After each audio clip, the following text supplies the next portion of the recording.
बिस्मिल्लाहिर्रहमानिर्रहीम। आज हम डिस्कस करेंगे ऑब्जेक्टिव रेजोल्यूशन। तो सबसे पहले हम देखते हैं कि हमने अपनी प्रीवियस वीडियो में डिस्कस किया था कि कॉन्स्टिट्यूशन क्या होता है, कॉन्स्टिट्यूशन की टाइप्स कौन सी होती हैं। आज हम डिस्कस करेंगे कि पाकिस्तान में कॉन्स्टिट्यूशन डेवलपमेंट कैसे कैसे हुई और जो कॉन्स्टिट्यूशन डेवलपमेंट के लिए पाकिस्तान के अंदर जो सबसे पहला माइलस्टोन था, जो पहला स्टेप था, वो था ऑब्जेक्टिव रेजोल्यूशन।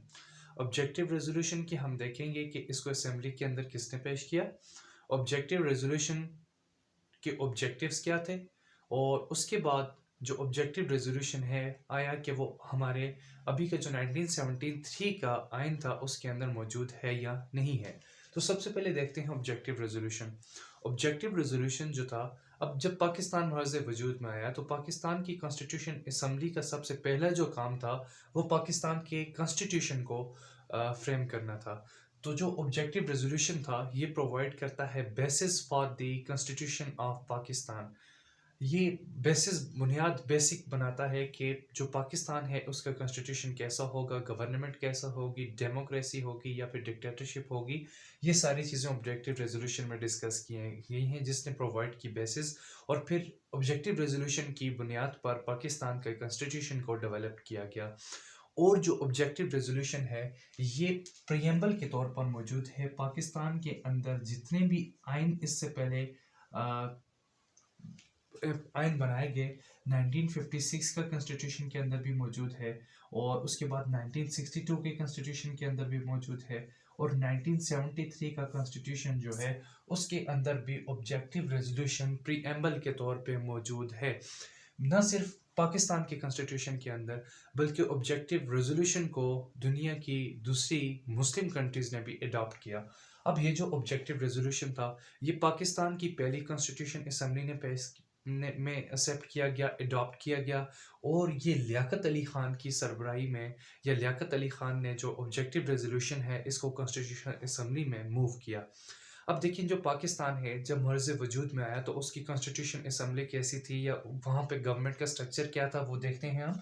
तो वहाँ पे जब जो तीन हाईएस्ट किस्म के चीफ ओहदे थे पाकिस्तान के अंदर, जब पाकिस्तान बना तो वहाँ पर गवर्नर जनरल थे जैसा कि आज के प्रेसिडेंट होते हैं, उसके बाद प्राइम मिनिस्टर थे जैसा कि आज भी प्राइम मिनिस्टर मौजूद हैं, और उसके बाद जो स्पीकर हैं हाउस के, जैसे कि हमारे नेशनल असम्बली के भी स्पीकर होते हैं, और इसी तरह प्रोविंशियल असम्बलीज के भी स्पीकर होते हैं। इसी तरह जो थे वहाँ पर जो स्पीकर थे उसका नाम जो था वो प्रेसिडेंट ऑफ कॉन्स्टिट्यूशन असम्बली था। अब जब पाकिस्तान बना तो पाकिस्तान बनने के बाद कायदे आज़म जो हैं वो पाकिस्तान के पहले गवर्नर जनरल भी बने, first governor general of Pakistan. उसके बाद लियाकत अली ख़ान जो थे वो पाकिस्तान के पहले प्राइम मिनिस्टर थे, और नेक्स्ट कायदे आज़म मोहम्मद अली जिन्ना के पास दो ओहदे थे, एक वो गवर्नर जनरल भी थे पाकिस्तान के, और इसके साथ साथ वो प्रेसिडेंट ऑफ कॉन्स्टिट्यूशन असम्बली भी थे। अब पाकिस्तान का प्रोसेस स्टार्ट होता है कॉन्स्टिट्यूशन मेकिंग का। अब जो कॉन्स्टिट्यूशन असम्बली थी वो हम देखते हैं उसके मेंबर्स कितने थे। तो उसके प्रीवियसली पहले 64 मुस्लिम्स मेंबर थे, और बाद में उसमें 10 माइनॉरिटीज़ और फिर एक और इंक्रीज करके जो टोटल नंबर थे फर्स्ट कॉन्स्टिट्यूशन असम्बली के मेंबर्स के वो 75 थे। और उसके बाद ये जो मेंबर्स थे ये 1946 के जो इलेक्शन हुए थे वहाँ के इलेक्टेड मेंबर्स थे, जो कि बाद में पाकिस्तान की फर्स्ट कॉन्स्टिट्यूशन असम्बली के मेंबर्स बने। अब पाकिस्तान का जो ऑब्जेक्टिव रेजोल्यूशन है ये पास होता है पाकिस्तान की फर्स्ट कॉन्स्टिट्यूशन में 12 मार्च 1949 को। अब देखिए कायदे आज़म मोहम्मद अली जिन्ना की डेथ हो जाती है 1948 में। तो कायदे आज़म मोहम्मद अली जिन्ना की अर्ली डेथ के साथ साथ दो जो पाकिस्तान की मेन चीफ एग्जीक्यूटिव की सीट्स हैं वो खाली हो जाती हैं। सबसे पहले गवर्नर जनरल और दूसरा प्रेसिडेंट ऑफ कॉन्स्टिट्यूशन असम्बली। तो दो दूसरे पाकिस्तान के गवर्नर जनरल हैं वो ख्वाजा नाजिमुद्दीन पाकिस्तान के दूसरे गवर्नर जनरल बनते हैं, और यहाँ के प्रेसिडेंट ऑफ कॉन्स्टिट्यूशन असम्बली जो कि दूसरे प्रेसिडेंट ऑफ कॉन्स्टिट्यूशन असम्बली थे पाकिस्तान के वो मौलवी तमीज़ुद्दीन बनते हैं। तो 12 मार्च 1949 में governor general Khwaja Nazimuddin, prime minister Liaquat Ali Khan और मौलवी तमीज़ुद्दीन ये लोग मौजूद थे जबकि पाकिस्तान में ऑब्जेक्टिव रेजोल्यूशन को अडॉप्ट किया गया। अब हम देखेंगे कि जो ऑब्जेक्टिव रेजोल्यूशन है इसके मेन ऑब्जेक्टिव्स क्या थे। हमारे पास ऑब्जेक्टिव रेजोल्यूशन के मेन ऑब्जेक्टिव्स थे, उनमें सबसे पहला है सोवरेनिटी बिलोंग्स टू अल्लाह। कि sovereignty over entire universe belongs to Almighty Allah, कि तमाम कायनात का जो हकमियत आला है वो सिर्फ अल्लाह ताला की पाक ज़ात है। और जो पाकिस्तानी गवर्नमेंट है वो अल्लाह ताला के वज़ा करदा कवानीन के अंदर रहते हुए यहाँ पर हुकूमत करेगी। और वहाँ पर जो अल्लाह ताला ने जो लिमिटेशन सेट किए हैं उन लिमिटेशंस के अंदर रहकर जो अथॉरिटीज़ अल्लाह ताला प्रोवाइड करेंगे गवर्नमेंट को, वो पाकिस्तानी गवर्नमेंट यूटिलाइज़ करेगी। और ये जो sovereignty belongs to Allah almighty है, अब जो कि हमने पहले डिस्कस किया था, जो कि पाकिस्तान की कॉन्स्टिट्यूशन असेंबली है उसमें टोटल 75 मेंबर्स हैं, जिनमें से 10 माइनॉरिटीज़ भी हैं। And minorities definitely belongs to non Muslim community. तो वो जो नॉन मुस्लिम थे उन्होंने काफ़ी ज़्यादा इस बात पे जो है वो अपने बयान रिकॉर्ड करवाए, अपने जो है वो रिकॉर्ड करवाए कि जो सोवरेनिटी बिलोंग्स टू अल्लाह है इस चीज़ को रिमूव कर दिया जाए, लेकिन ये रिमूव नहीं किया गया। उसके बाद जो दूसरा था वो गवर्नमेंट बाय चोजन रिप्रेजेंटेटिव। यहाँ पे देखें जो ऑब्जेक्टिव रेजोल्यूशन है वहीं पे क्लियर एंड कट कर दिया गया था, जो पाकिस्तान है is the form of democracy, जो government in the Pakistan is the form of democracy, कि डेमोक्रेसी की फॉर्म में पाकिस्तान में गवर्नमेंट की जाएगी। और कौन गवर्नमेंट करेगा? Through the chosen representative. मतलब कि जो पाकिस्तान के अंदर जो गवर्नमेंट होगी, जो लोग पाकिस्तान की गवर्नमेंट को रन करेंगे वो पाकिस्तान के जो पीपल होंगे उनके रिप्रेजेंटेटिव होंगे। मींस कि जो पाकिस्तान के पीपल होंगे वो जिन लोगों को चूज़ करेंगे वही लोग पाकिस्तान के अंदर गवर्नमेंट करने का हक रखते हैं। तो यहाँ पर देखें कि पाकिस्तान ये जो मेन पावर है, जो अथॉरिटी है, इट्स मीन पाकिस्तान के अंदर लाइज इन द पीपल, लोगों के पास है, आम आवाम के पास है। आम आवाम को ये इख्तियार है कि वो अपने मुल्क की गवर्नमेंट किसको देना चाहते हैं, वो उन लोगों का लोगों पर डिपेंड करता है। तो उसके बाद जो थर्ड है प्रिंसिपल ऑफ डेमोक्रेसी, देखें ये इसी को फॉलो करता है कि पाकिस्तान के अंदर डेमोक्रेसी का सिस्टम होगा। मींस कि पाकिस्तान के अंदर डिक्टेटरशिप नहीं होगी, या पाकिस्तान के अंदर गवर्नर राज या गवर्नर जनरल का राज नहीं होगा। तो पाकिस्तान के अंदर democracy democratic form of government होगी। और डेमोक्रेटिक फॉर्म ऑफ गवर्नमेंट कैसी होगी कि जिन्हें लोग चूज़ करेंगे वही लोग सिर्फ गवर्न करेंगे। ये चीज़ें जो है ये पाकिस्तान के कॉन्स्टिट्यूशन के अंदर शामिल हैं। और ये जो ऑब्जेक्टिव रेजोल्यूशन है इसने मेन बेसिस प्रोवाइड की किसके लिए? पाकिस्तान के कॉन्स्टिट्यूशन के लिए। उसके बाद फोर्थ कौन है? Islamic way of life. देखें वाई वी गेट पाकिस्तान, हमने पाकिस्तान क्यों हासिल किया? वाई और जो एंसेस्टर्स थे वो struggle hard for the development of Pakistan. जो हमारे आबा अजदाद थे उन्होंने क्यों इतनी ज़्यादा स्ट्रगल की पाकिस्तान की डेवलपमेंट के लिए या पाकिस्तान की इंडिपेंडेंस के लिए। और उसके बाद उन्होंने sacrifices the, million of Muslims sacrifice their lives for the independence of Pakistan. जो पाकिस्तान था उसके लिए मिलियंस लोगों ने अपनी जानों का नजराना पेश किया। तो क्या वजह थी? वो इस्लामिक वे ऑफ लाइफ था। फॉर जैसे कि कायद आज़म भी अपने एक बयान में कहते हैं कि we do not we need Pakistan as an independent state as a laboratory to experiment the Islamic way of life। कि उन्होंने कहा था कि हम पाकिस्तान एक ऐसी सरजमीन चाहते हैं जहाँ पर हम इस्लामिक वे ऑफ लाइफ को एक्सपेरिमेंट कर सकें। तो यहाँ पर जो ऑब्जेक्टिव रेजोल्यूशन है इसमें ये चीज़ क्लियर कर दी गई थी कि पाकिस्तान के अंदर जो पाकिस्तान के लोग हैं, जो मुसलमान हैं, वो इस्लामिक वे ऑफ लाइफ को फॉलो करेंगे और एक्सपेरिमेंट करेंगे।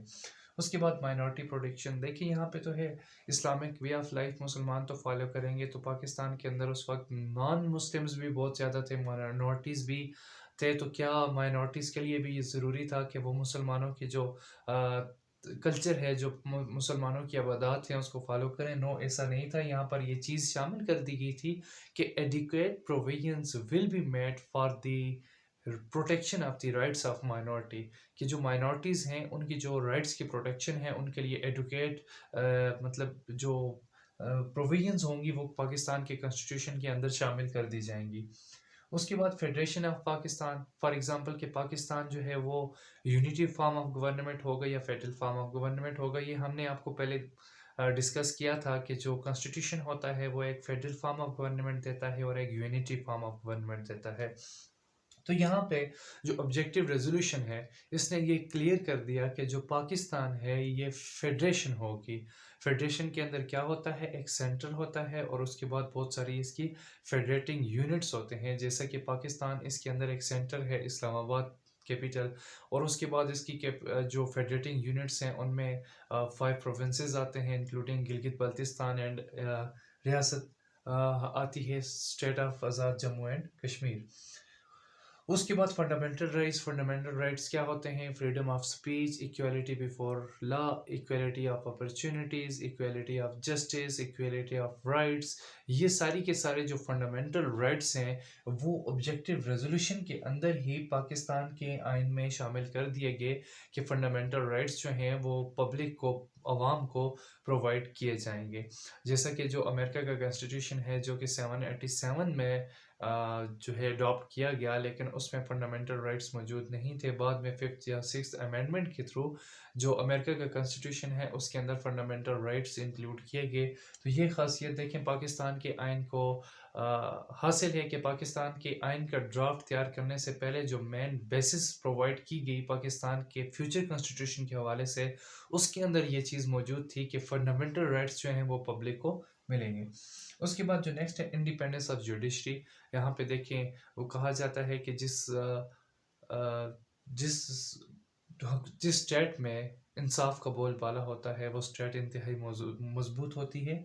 तो यहाँ पर इंसाफ को फ्री फॉर करने के लिए या इंसाफ को इक्वल फराल करने के लिए जो सबसे पहली चीज़ जो हमारी ऑब्जेक्टिव रेजोल्यूशन में मूव की गई या अडॉप्ट की गई वो क्या थी, इंडिपेंडेंस ऑफ जुडिशरी। कि जो जुडिशरी है वो इंडिपेंडेंट होगी, जुडिशरी गवर्नमेंट के अंडर नहीं होगी, जुडिशरी जो है वो किसी इस्टेब्लिशमेंट या किसी और डिपार्टमेंट के अंदर काम नहीं करेगी, बल्कि जो जुडिशरी है वो इंडिपेंडेंट होगी। और ये चीज़ हमारे ऑब्जेक्टिव रेजोल्यूशन में प्रोवाइड की गई है। और उसके बाद जो हमारे पास लास्ट था वो इंटीग्रिटी ऑफ फेडरेशन, कि जो फेडरेशन होंगी जो कि फेडरल फॉर्म ऑफ, क्योंकि गवर्नमेंट देता है ऑब्जेक्टिव रेजोल्यूशन, इसके अंदर जो फेडरेशन होंगी उनकी इंटेग्रिटी को मेंटेन रखना, उनकी इंटेग्रिटी को की हिफाजत करना जो है वो फेडरेशन का काम होगा, सेंट्रल गवर्नमेंट का काम होगा। फॉर एग्जांपल जैसे कि केपी के खैबर पख्तूनख्वा जो कि सूबा है पाकिस्तान का, तो जो केपी के इंटीग्रिटी का ख्याल रखना या इसकी लैंड बाउंड्रीज का ख्याल रखना वो सेंटर का काम है। जैसा कि अभी करंटली जो पाकिस्तान के जो केपी के साथ अफ़गानिस्तान की सरहद जुड़ती है, वहाँ पर अफ़गानिस्तान फोर्सेस की तरफ से फायरिंग करके कुछ पाकिस्तानी लोगों को शहीद कर दिया गया। तो यहाँ पर जो पाकिस्तानी फोर्स है जो कि फेडरल डिपार्टमेंट है, वफाक का अदारा है, उसने उसको जवाबी कार्रवाई करते हुए पाकिस्तानी जो बॉर्डर्स हैं उनको उनकी जो हिफाजत है उनको नाकाबिले तस्खीर बनाया। तो ये सारी चीज़ें थी जो कि ऑब्जेक्टिव रेजोल्यूशन में मौजूद थी। और उसके बाद इसी ऑब्जेक्टिव रेजोल्यूशन को जैसे कि पहले भी बताया 1956 की कॉन्स्टिट्यूशन में भी, 1962 के कॉन्स्टिट्यूशन में भी और 1973 के कॉन्स्टिट्यूशन के अंदर भी एज अ प्रीएम्बल ये हमारा जो ऑब्जेक्टिव रेजोल्यूशन है ये मौजूद है। उसके बाद बहुत सारी ऑब्जेक्टिव रेजोल्यूशन पे जो है वो इसके अगेंस्ट वॉइसेस उठाई गई। और उसके बाद बहुत सारे इसमें अमेंडमेंट जो हैं वो अमेंडमेंट प्रपोज की गई असेंबली के अंदर कि इसके अंदर अमेंडमेंट की जाए। किसी ने कहा जी कि जो यहाँ पर चूँकि यहाँ पर इस्लामिक वे ऑफ लाइफ था, या पर जो ऑब्जेक्टिव रेजोल्यूशन है इसको उलमा से पास करवाया गया था, जो उलमा की कौंसल थी उससे इसकी मंजूरी दी थी। तो जो नॉन मुस्लिम्स थे उनका ये कहना था कि क्या जो इंडिया है उसके अंदर जो पंडित हैं उनकी राय ली जाती है आइन बनाते हुए, या फिर जो अमेरिका है वहाँ पे अंदर क्योंकि क्रिश्चियंस हैं, जो क्रिश्चियनिटी बहुत ज़्यादा है, तो क्या वहाँ पे जो क्रिश्चियंस के जो उनके प्रीस्ट हैं क्या उनसे राय ली जाती है कि अमेरिका का कॉन्स्टिट्यूशन कैसे बनाया जाए। तो पाकिस्तान का जो कॉन्स्टिट्यूशन है उसके अंदर उलमा की राय क्यों ली गई, ये इसके अगेंस्ट जो वर्ड्स थे वो नॉन मुस्लिम्स के थे। उसके बाद कुछ लोग कहते थे कि sovereignty belongs to Allah almighty over the entire universe, कि ओवर द इंटायर यूनिवर्स जो वर्ड है इसको रिमूव कर दिया जाए। और उसके बाद government by the chosen representative by the people of Pakistan include कर दिया जाए। तो इस तरह बहुत सारी अमेंडमेंट्स इसमें प्रपोज़ की गई। तो जो टोटल अमेंडमेंट थी उसके हक़ में 10 लोगों ने वोट दिए और उस अमेंडमेंट के अगेंस्ट जो है वो 21 लोगों ने वोट दिए। लिहाजा जो 12 मार्च 1949 को objective resolution without any further amendment Pakistan की कॉन्स्टिट्यूशन असेंबली में पास हुआ और आज तक जो पाकिस्तान की कॉन्स्टिट्यूशन मेकिंग का प्रोसेस है उसमें जो ऑब्जेक्टिव रेजोल्यूशन है वो इंतहाई इम्पोर्टेंस का हामी है। Thank you.